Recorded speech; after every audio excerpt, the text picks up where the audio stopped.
Our next Christmas remembrance from Rex Knowles. It was the week before Christmas. I was babysitting our 4 older children while my wife took the baby for his checkup. Babysitting to me means reading the paper while the kids mess up the house. Only that day I wasn't reading, I was fuming. On every page of the paper, as I flicked angrily through them, gifts glittered and reindeer pranced, and I was told that there were only 6 more days in which to rush out and buy what I couldn't afford and nobody needed. What, I asked myself indignantly, did the glitter and the rush have to do with the birth of Christ? There was a knock on the door of the study where I had barricaded myself. Then Nancy's voice, "Daddy, we have a play to put on. Do you want to see it?" I didn't.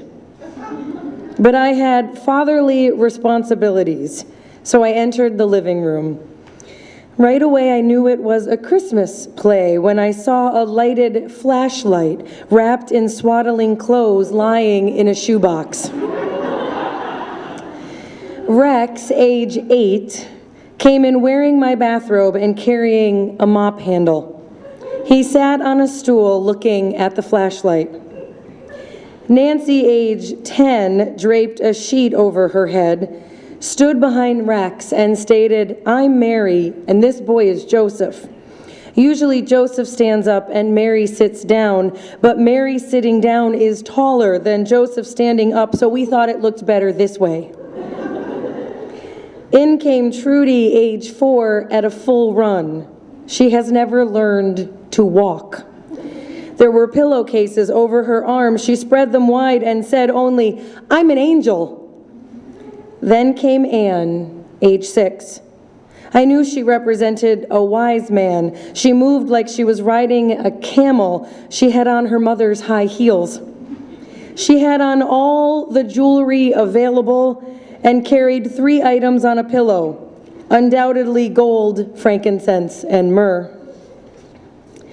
She undulated across the room, bowed to the flashlight, to Mary, to Joseph, to the angel, and to me, and announced, "I am all 3 wise men. I bring precious gifts, gold, circumstance, and mud." That was all. The play was over. How near the truth Anne was. We come at Christmas burdened down with gold, with the showy gifts and the tinsely trees. Under the circumstances we can do no other, circumstances of our time and place and custom, and it seems a bit like mud when we think of it. But I looked at the shining faces of my children as their audience of 1 applauded, and remembered that a child showed us how things can be transformed. I remembered that this child came into a material world and in doing so eternally blessed the material. He accepted the circumstances, imperfect and frustrating, into which he was born, and thereby infused them with the divine. And as for mud, to you and me, it may be something to sweep off the rug, but to all children, it is something to build with. Children see so surely through the tinsel and the habit and the earthly to the love, which in them all strains for expression.